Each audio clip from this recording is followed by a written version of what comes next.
You are listening to the Play Squad Pod with Katie Harkness, coaching conversations with women just like you.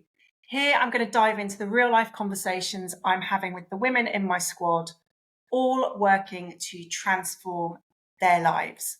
Why am I sharing this? Well, what they are going through and dealing with and finding challenging is the same for so many others. Each episode is going to feature candid discussions and actionable tips on overcoming life's challenges and navigating midlife with strength and confidence.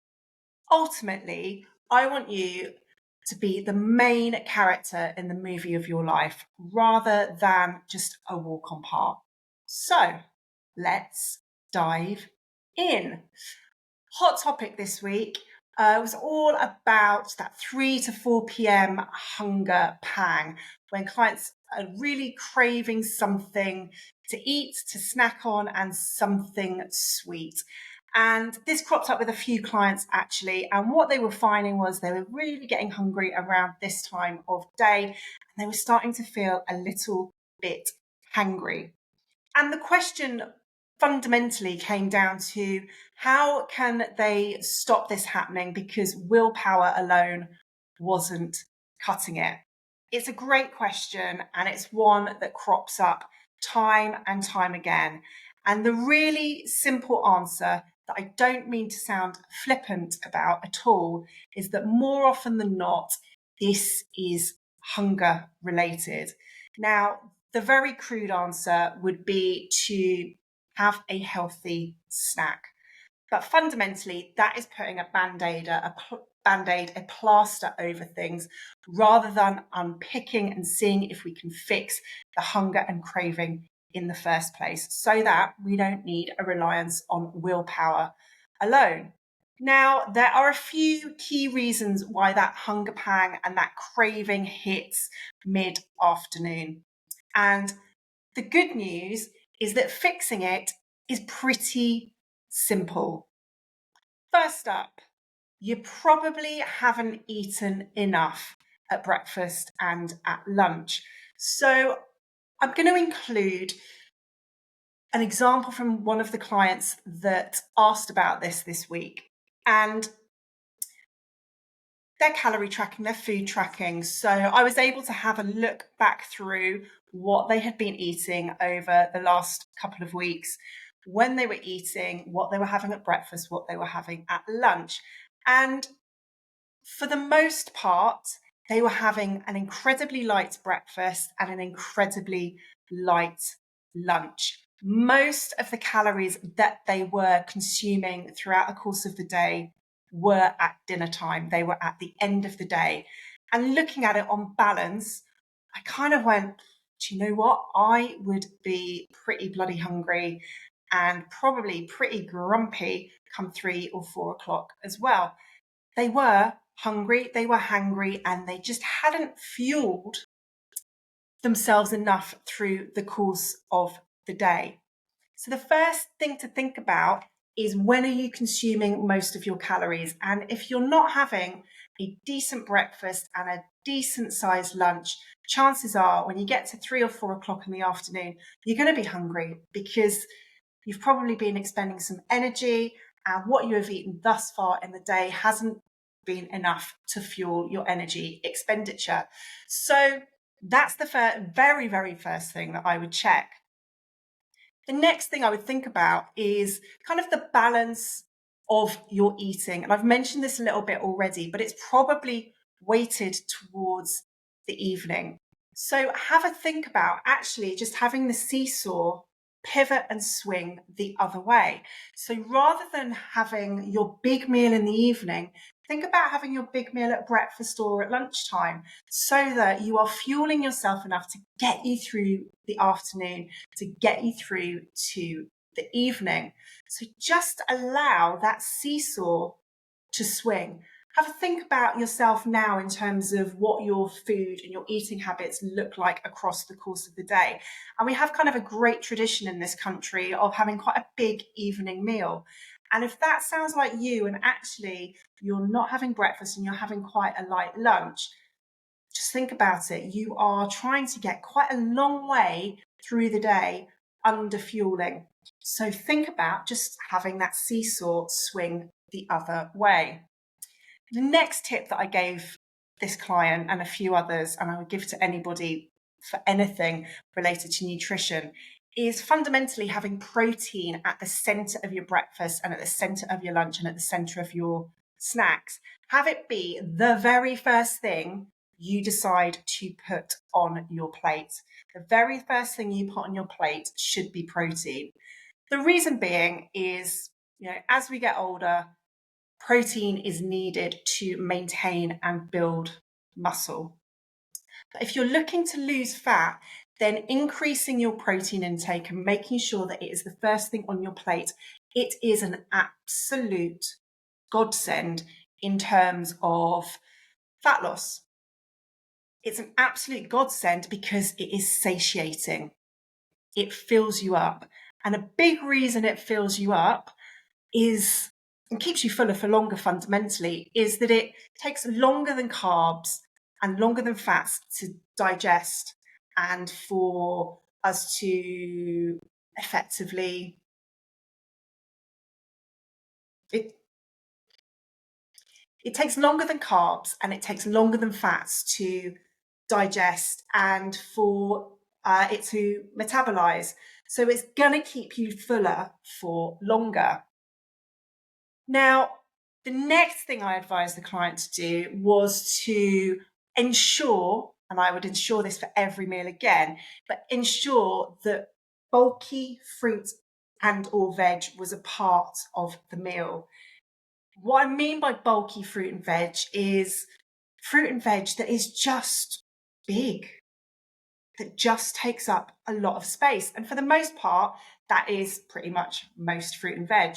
But things like broccoli, things like cucumber, things that are in large part large in terms of the absolute food volume, but also they are going to be low calorie as well. Additionally, the fiber that you have in bulky fruit and veg means, again, that it takes time to digest. Now, the client or one of the clients who asked this question, in terms of them getting hangry and really kind of having food cravings around 3 or 4 o'clock, looking at their food diary and looking back at a few lunches, as I've already said, the lunches were quite light, but they had like a cup of shredded lettuce, which totaled about 6 calories, I think. And I was like, well, you could have had 6 cups of that, 6 times the amount, and it would still have only have been 36 calories. You could have had another couple of cups of cucumber. Rather than having 3 tomatoes, you could have had 9 tomatoes. And all of those increases would have massively bulked out what they were eating, but calorically, it wouldn't have gone up a significant amount. So there were real benefits to be had in terms of bulking out their meals without shooting themselves in the foot calorically. So making those 3 or 4 changes are going to help hugely. So thinking about increasing how much you are having at breakfast and lunch so that you're not hungry come 3 or 4 p.m. in the afternoon. Thinking about swinging things in the other direction, away from having your biggest meal in the evening to having bigger meals at breakfast and at lunchtime. Increasing your protein and going protein first on the plate is going to help from a satiation point of view, as well as all the additional benefits in terms of muscle maintenance and building muscle. And then finally, ensure that you are bulking out what you are having with bulky fruit and veg. Make sure that your food volume is large. It will fill you up. You're going to get loads of lovely nutrients from the fruit and veg, but also because of the fiber that is there, it takes a while to digest as well. There's a couple of other tips and a couple of other things that you can do if you find the hunger pangs kind of happening. The first is making sure that you kind of stay hydrated. So we very, very often miss kind of thirst or mistake thirst, I should say, for hunger. So if you are kind of feeling hungry around that sort of time, have a glass of water and see if that helps. And it could be that that will help to A, fill you up, but B, actually, it wasn't that you were hungry, you were potentially just thirsty. Similarly, if you're feeling tired, a lot of the time with clients, when they say that they're feeling tired, I ask them about their hydration, because often it is actually kind of dehydration coming into play. So again, drink some water and that will help to give you a bit of an energy boost. Additionally, if you know that you are likely to have a 3 to 4 p.m. hunger pang, especially as you're kind of making changes in terms of potentially front weighting your meals to earlier in the day and kind of finding what works for you from a breakfast and a lunch point of view, make sure that you've got healthy snacks ready to hand, so that if you are hungry, you have something to turn to rather than going, oh God, okay, I'm going to nip to the corner shop and I'm actually in a really hungry state. And whenever we're in a really hungry state, we often, more often than not, don't make decisions that are in line with our goals. So make sure that you've got healthy snacks ready to hand. Things like fruit, things like vegetables, things like protein related things like boiled eggs, ham, etc., etc. And then kind of another bit of a tip is at lunchtime, avoid eating starchy carbs. So avoid things like pasta, rice, etc., etc. Those starchy carbs are going to give you a bit of a blood sugar high, then you'll have a blood sugar low. And when you have that blood sugar low, you're going to feel tired and you're going to feel like you need a bit of a snack or a pick me up to kind of get you back on track. And so by having that kind of starchy carb lunch, your blood sugar is going to go up, it's going to go down, then you're going to have a little bit of a pick me up, it's going to go up, then it's going to go down again. And you're going to be on this blood sugar roller coaster. So avoid starchy carbs at lunchtime, and you won't have that kind of afternoon slump when your energy just goes bleh after you've got your blood sugar has kind of come down from that high. Have your starchy carbs in the evening and take full advantage of that kind of natural lull in energy that you have after a starchy carb meal. Take advantage of it and have it, in the evening meal so that it will help you get to sleep rather than create a battle when you actually want to be awake. So, how to avoid that slump? Eat more at breakfast, at lunch. Front weight your meals to earlier in the day. Have those meals chock full of protein, bulky fruit and veg. And you can go to town with this as it's low calorie and it's big in terms of food volume. And if you do these few things, I promise you that at 3 to 4 p.m. hunger pang and snack attack will start to subside. Now, it's not going to start to subside immediately, but it will do within, a couple of days to a week. The reason why is your body likes routine when it comes to food and nutrition. So you kind of need to break your current routine to kind of snap yourself out of it. But your body will adapt and will change. So on the first few days to a week, when you make these changes, you might still be having those 3 to 4 p.m. snack attacks, hunger pangs. Have those healthy snacks to hand to see you through it, and your body will adjust. And within a week or so, it will have kind of turned around full circle, and those 3 to 4 p.m. hunger pangs will start to diminish. Anyway, give it a whirl. Let me know how you get on. And hopefully those tips should help you. Now, the second topic that I'm going to cover today is one that again gets asked quite often. But this has been asked by a more longer standing client who is making and has made some real strides in terms of lifestyle changes. The concern that they have, and I don't think it's too big a concern, but the question that they have is, how do you make sure that your new habits become long-term changes? Because ultimately they are wanting everything that they are doing and everything that they are working towards to be sustainable. And I'm a firm believer that everything that we do throughout this journey and throughout this process needs to be sustainable. There's no point in it being all or nothing. We're on a journey here. So let's get it right from the off and have the intention that these are long-term changes.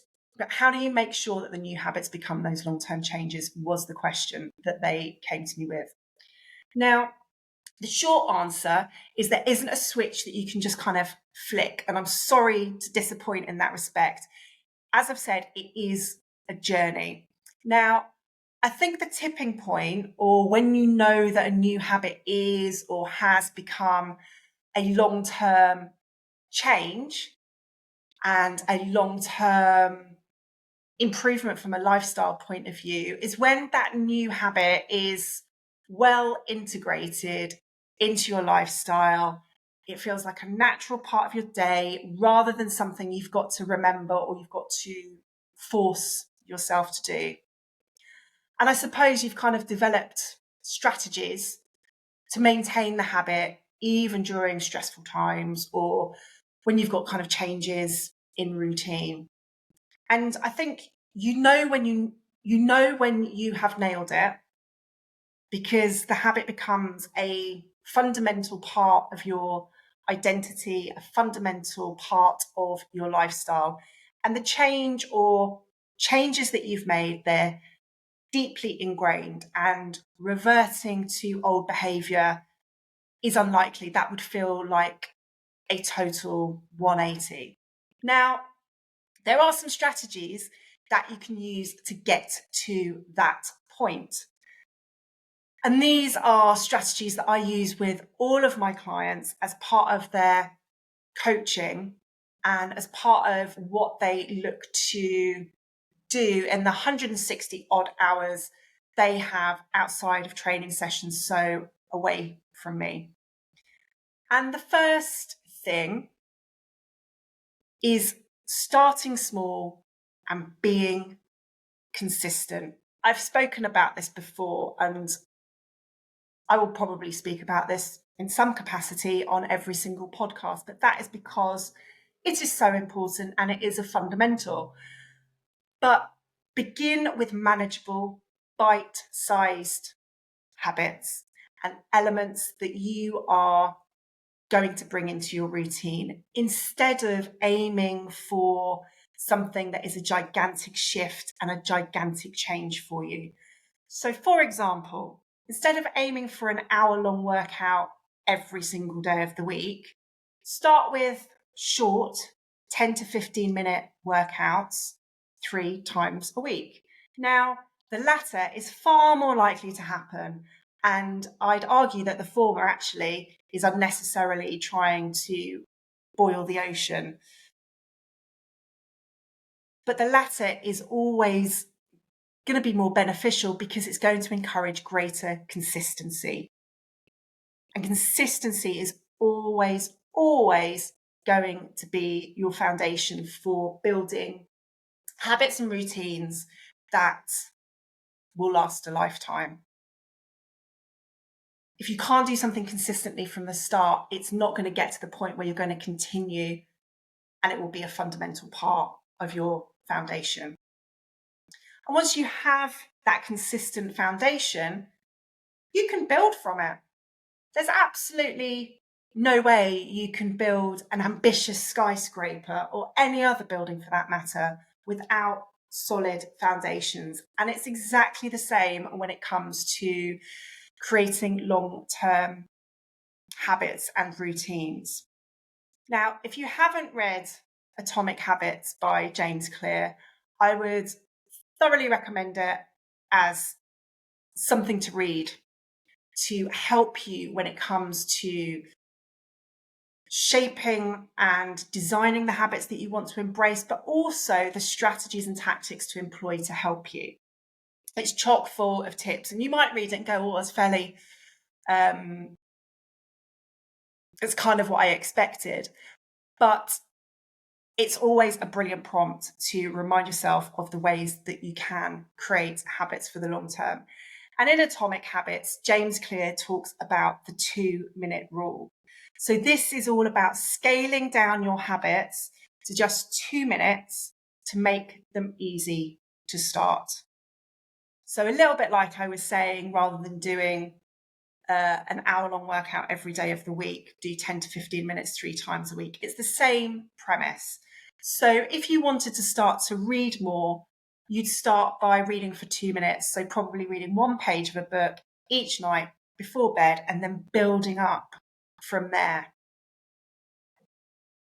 The next thing I would look at doing in terms of building long-term habits is setting clear and realistic goals and defining what success looks like for you.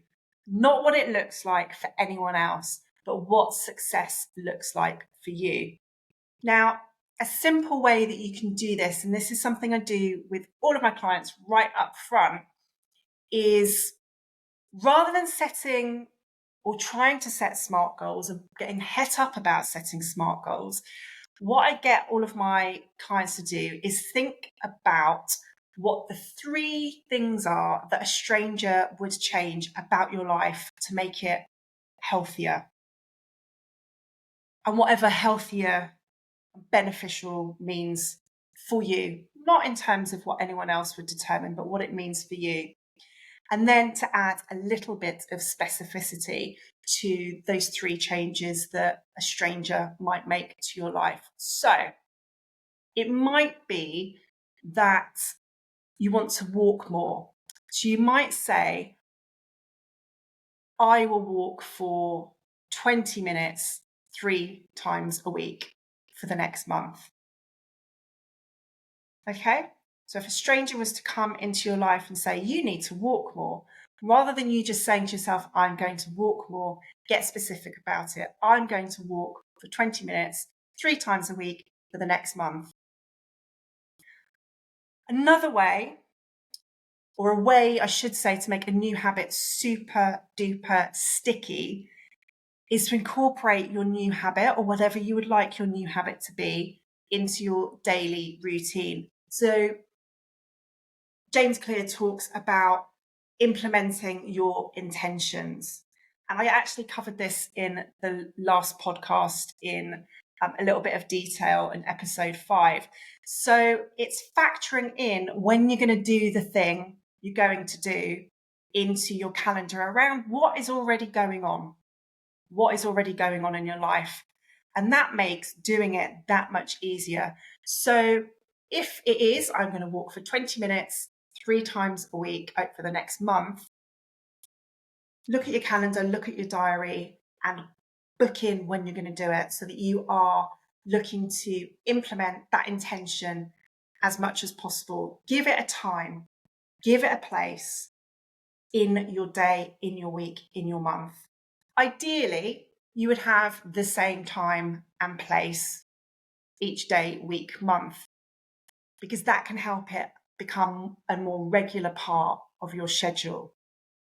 So, for example, if you're adding exercise or walking, choose a consistent time each day where you can do that thing.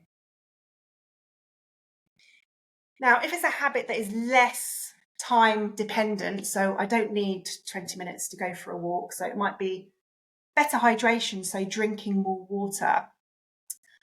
The things that you can do to make that habit sticky is to make it obvious to yourself that you are going to follow through on it, and give yourself a visual cue to do it, and give yourself a visual cue of what the habit is that you want to bring into your life, into your world. So if you want to drink more water, place a filled water bottle. Here's mine, got mine here. I wonder if does that work on podcasts? Yeah. Have a filled water bottle on your desk where you can see it, to encourage you and to remind you, like, oh yeah, I'm going to drink some more water. If you want to eat more fruit, have a fruit bowl on your desk. It sounds incredibly obvious, but it's interesting how many clients I talk to who buy fruit Keep the fruit in the fridge, shut away, hidden away. Have the fruit in a fruit bowl on your desk, in the kitchen, somewhere visible, somewhere obvious. Now, this is all to do with environment design and shaping your environment to support your new habits or the habits that you're wanting to imbue and to continue with. Another thing you can do is to make your habit more attractive. So pair the habit that you want to follow through on with something that you already enjoy. So if you love listening to podcasts and want to exercise more, perhaps you only allow yourself to listen to podcasts when you're exercising. So attach the thing that you want to do to something else that you already really, really enjoy. Another way, especially in the early stages of trying to get a habit to be, or a new habit to be sticky, is to track your progress. There's no surprises here, but keep a log or a journal of your activities. Now, this could be as simple as checking off days on the calendar, or it might be that you use an app to track what you're doing when, but seeing your progress can be incredibly motivating. Now, there is a flip side to this. And this is when a streak is broken. That can have a bit of a negative effect. So say you have managed to go to bed at a decent time, 10:30, every weekday for 15 weekdays, and then you don't do it. It might be that you kind of feel a bit shit about that.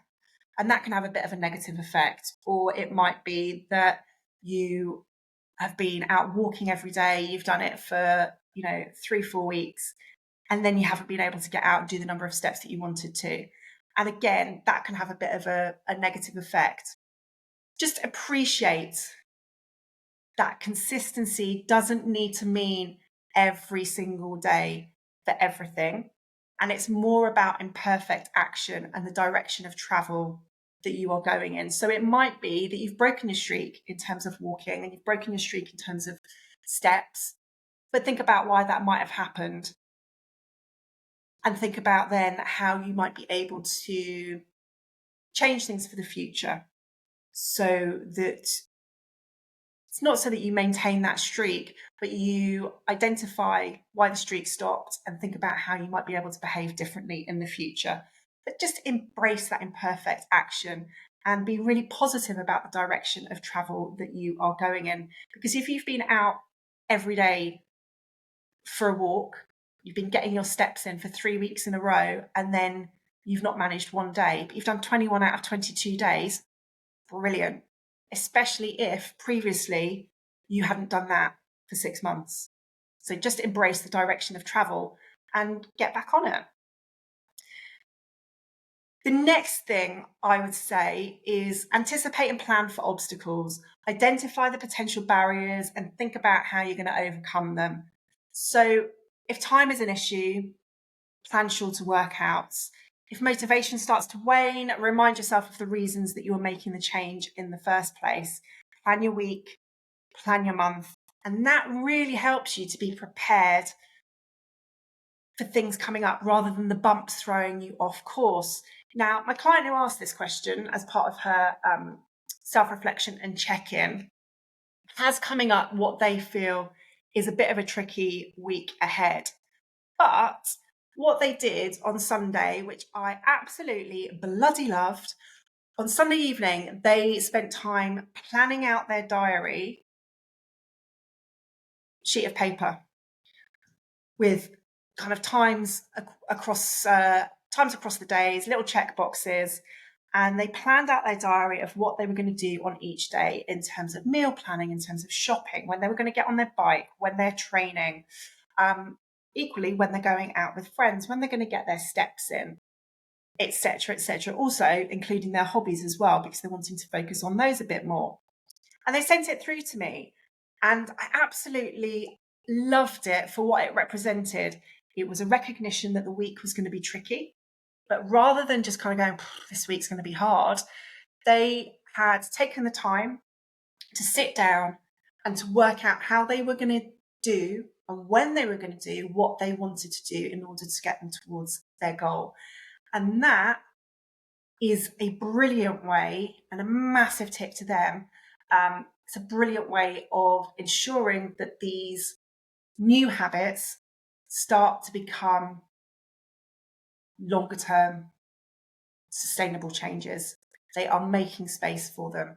And ultimately, it's helped them feel far more confident about the week ahead.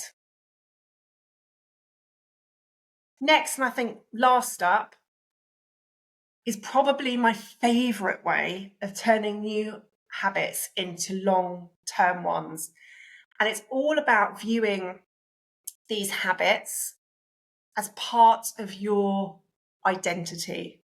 So very much focusing on the type of person that you want to become rather than focusing on the outcome per se.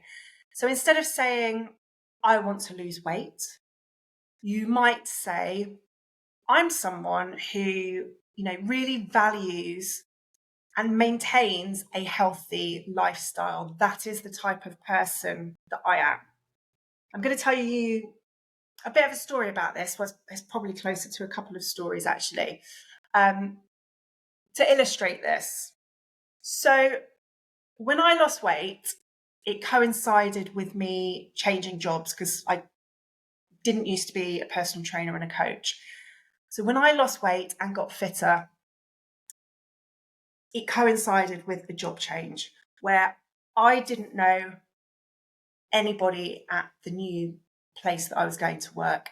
They had no preconceptions of who I was, how I behaved, none of that. Now, this is, an extreme scenario, but it's for illustrative purposes.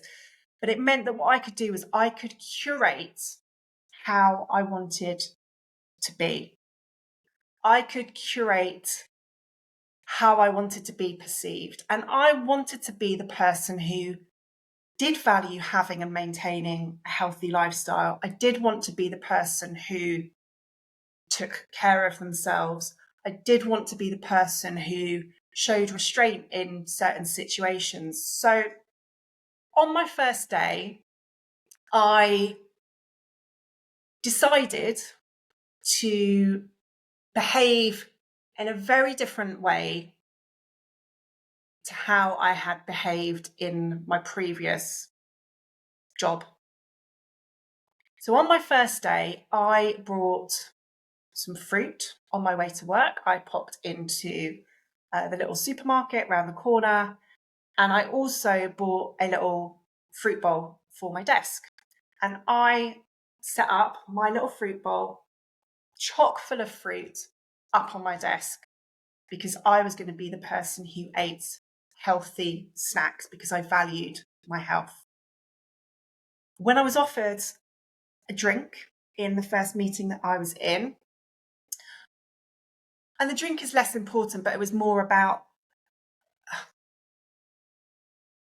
what the drink represented for me rather than the perception that anybody else would have.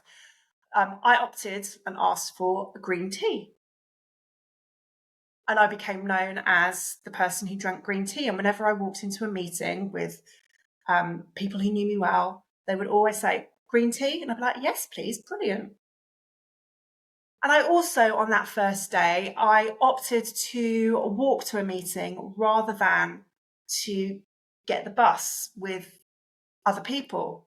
Now, that probably wasn't the best way of me kind of getting to know people, but I was like, no, I'm going to literally set off on the front foot, and I am going to be the person who walks to meetings because all of my meetings were in relatively close proximity in central London. I'm going to walk to meetings rather than get the bus or a taxi or public transport in some way, shape or form. I behaved as the person I wanted to be would behave. It was like this is a bit of an old reference. It's like I was in an episode of Faking It, if you remember that show. And I faked it until I made it. Now, I took this ethos And I now apply this with clients. And I think this is a brilliant thing for anybody to do. It's super helpful. And what I do with clients is I ask them to think about who they would like to be, how they would like to behave in 12 months' time. Ultimately, who their alter ego is in 12 months' time, behaving in the way that they want to behave. So the way that I talk to them about it is thinking about it in terms of having an alter ego, a bit like Beyonce has Sasha Fierce. I get them to give that alter ego a name. I get them to visualize their future self. And when they feel like they don't want to do the thing that they need to do, whatever it might be, then they very simply ask the question, what would so and so do? So for one of my clients, it's so, what would Tallulah do? For another, it's what would Alicia do? And they come at it from a different angle. They come at it from the perspective of their future self, their alter ego who is 12 months away from them, and go, what would Tallulah do? Well, Tallulah in this situation would ignore the fact that it's raining, would put on a raincoat and would get out and do some steps. What would Alicia do in this situation? Well, Alicia would make sure that she had a big enough lunch so that she didn't have a hunger pang at 3 to 4 p.m. But if she did, do you know what? She'd have a piece of fruit. Right, I'm having a piece of fruit. Now, it might sound a little bit mad, but it works. Creating your alter ego, faking it until you make it, imagining yourself 12 months in the future, having your future self in your mind's eye. It might sound mad, but it works. That's all I was going to cover today on episode 6 of the Play Squad Pod. So first up, let me know what your alter ego name would be. I would love to know. Tallulah and Alicia are already taken, but let me know what you would call yourself. And actually start to use it in the future. It's so helpful. Anyway, thank you so much for taking time out to listen today. Perhaps you have combined this with getting some steps in. Well done if you have. But however you have listened, thank you. I really do appreciate it, and I hope that it has helped. Ultimately, this podcast is for you. So if there are any topics that you would like covered, then just let me know. Have an absolutely cracking rest of your day, whatever you're up to, and I will be back next week. Take care.